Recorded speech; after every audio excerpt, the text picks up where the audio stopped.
I'd like to thank everybody for coming today. In my tradition, we begin any important gathering with a reading of Psalms, and I'd like to ask Rabbi Engel from Congregation Or Torah in Skokie to begin with that reading. Thank you. 21st chapter of the book of Tehillim, the Psalms. A song to ascents. I lift my eyes to the mountains. From where will my help come? My help comes from the Lord, the maker of heaven and earth. God will not let your foot falter. Your guardian will not slumber. Behold, the guardian of Israel neither slumbers nor sleeps. The Lord is your guardian. The Lord is your protection by your right side. By day the sun will not harm you, nor the moon by night. The Lord will guard you from all evil. The Lord will guard your life. The Lord will guard your going and coming from now and forever. Thank you, Rabbi. We really appreciate the faith leaders joining together in this very difficult moment.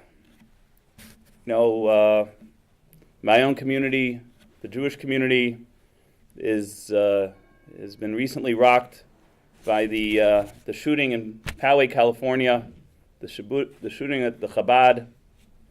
We know in Sri Lanka, 3 Christian churches, 3 luxury hotels were targeted in a series of coordinated terrorist suicide bombings that killed over 300 people on Easter Sunday. In St. Landry Parish, Louisiana, 3 black churches were set ablaze in late March, early April.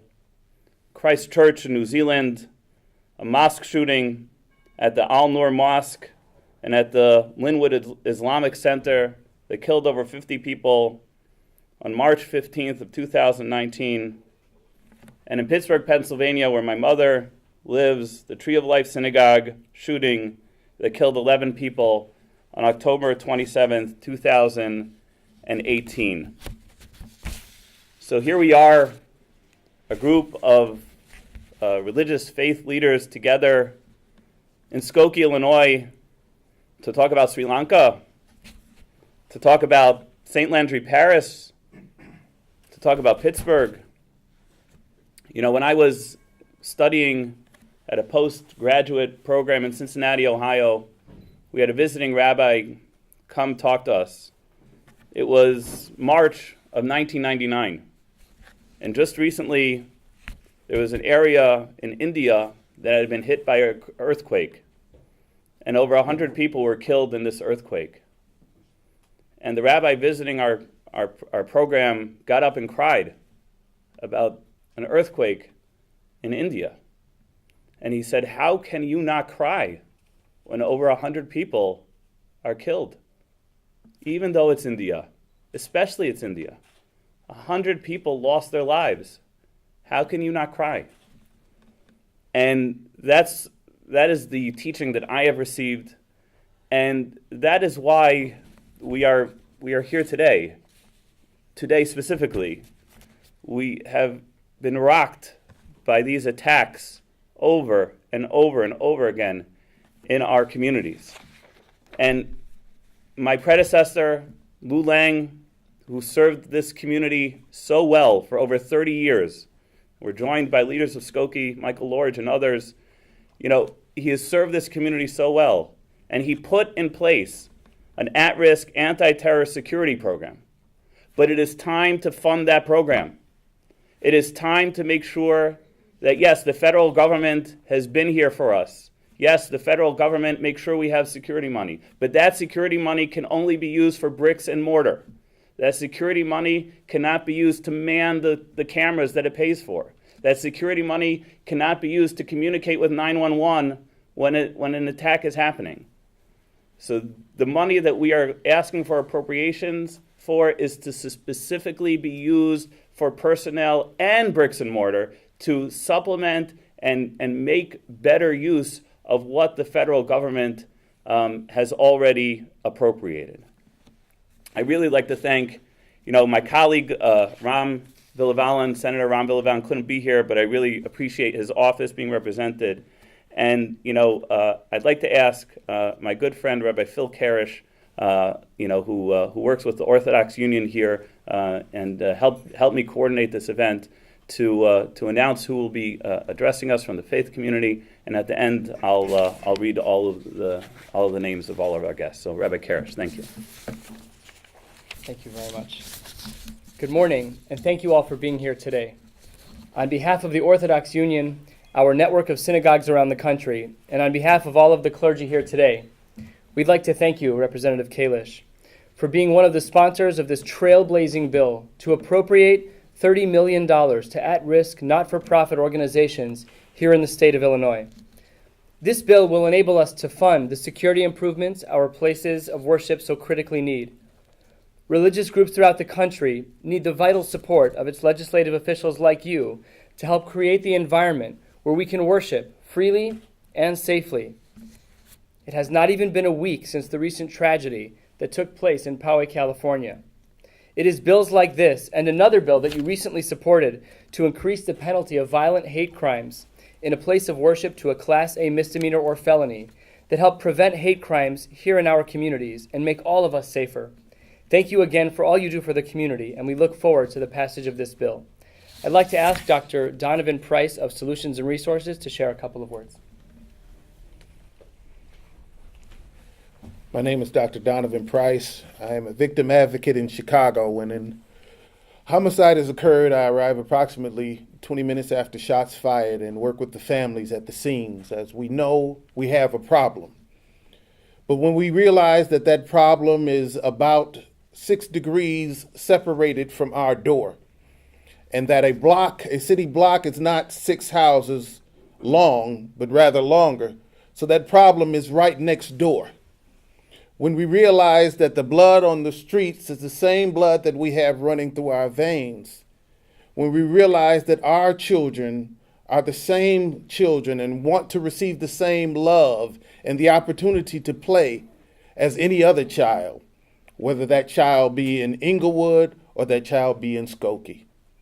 When we realize that, then we realize the depth and the importance of our problem, whether that child be in Chicago or in Sri Lanka. The opportunity to worship, the opportunity to pray, the opportunity to play as a child, the opportunity to walk as a family is something that we should not have to worry about, but rather enjoy as basic human rights. And so when we come to these type of bills, we have to understand that this is not political, this is personal. And when it becomes personal, then it becomes real. And when it becomes real, then and only then can it become reality. Thank you. Thank you very much, Dr. Price. I'd like to call up Habib Khadri of the Muslim Community Center to share a couple of words. Greetings of peace. My name is Habib Khadri, and I represent the Muslim Community Center of Niles Township in North Chicago. I want to thank State Senator Representative Kalish for spearheading this initiative of providing funding for religious organizations. Too many innocent lives have been lost, and too many families are grieving. Places of worship should be a sanctuary, a place of peace, harmony, and reflection. These places of worship have individuals who are law-abiding citizens, taxpayers, professionals, business owners, civil servants, mothers, fathers, sons, and daughters. These individuals make up the fabric of America. I ask that we please support this bill, and again, thank you, Representative Kalish, for this opportunity. Lastly, I'd like to call up Rabbi Yaakov Robinson, the Executive Director of the Aguda Midwest, and my personal family rabbi of our Shul Beis Medrash Makor HaChaim to share a couple of words.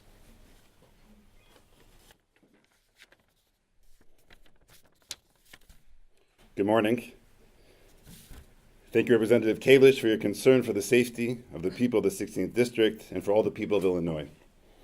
The events of this last month are a painful reminder that attacks on innocent people in houses of worship are not isolated instances.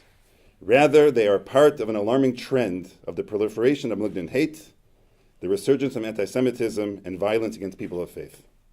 The Chicago police, who along with Lincolnwood and Skokie police, have taken a proactive role with a sense of responsibility and concern in ensuring the safety of the houses of worship under their watch often tell me that it's not a question of if, it's a question of when. While we place our trust in God and we pray for no more carnage or even fear, there are evil individuals out there today who are plotting to terrorize and kill innocent individuals simply because of their religion. Keeping victimized communities in one's thoughts and prayers is appreciated, but no longer sufficient. Our times call for action. We can no longer afford to be reactive. We must be proactive and protect ourselves from further harm. Additional resources for security will help both keeping people safe and feeling safe. Security enhancements and personnel protect from and deter acts of terror. They minimize death tolls when attacks are perpetrated, literally saving lives. Additionally, individuals come to houses of worship to escape the outside world, to find a safe haven to connect to God and to family and friends. Every new attack transforms these houses of serenity into houses of anxiety, and every school from houses of education to houses of trepidation. It's critical they protect religious freedom and restore a sense of security and peace of mind for tens of thousands of people as they cross the threshold of their holy places. May God protect us all, and may God provide an extra level of protection for those that invest in protecting the lives of others.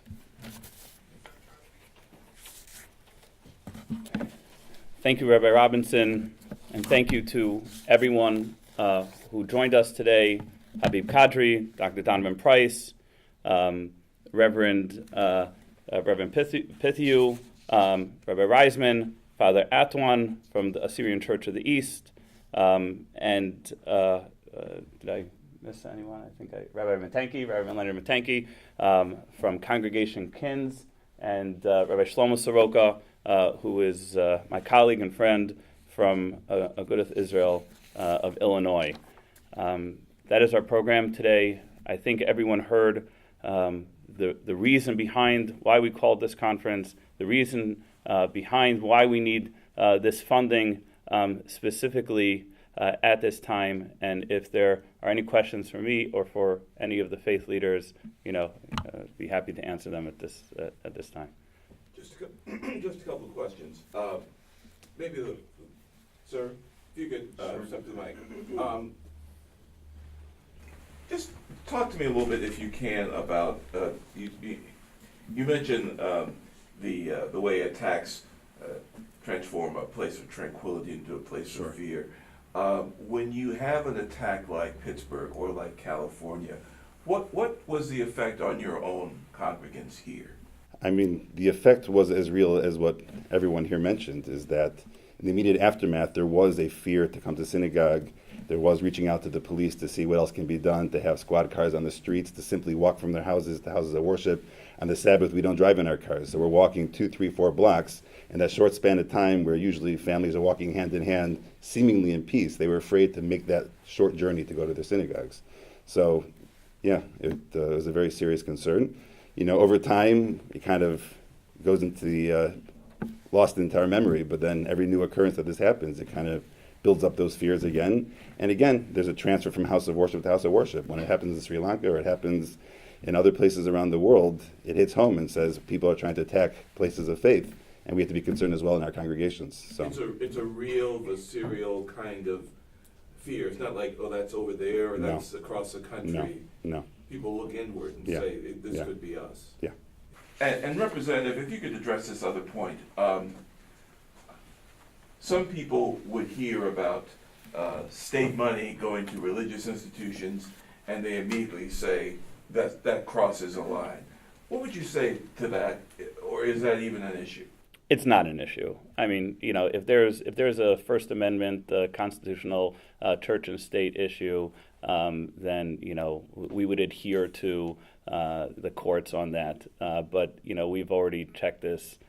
From the legal perspective, it's completely not an issue. And okay, maybe you should explain why it's not an issue, because we're protected. Rabbi Soroka, please. Please.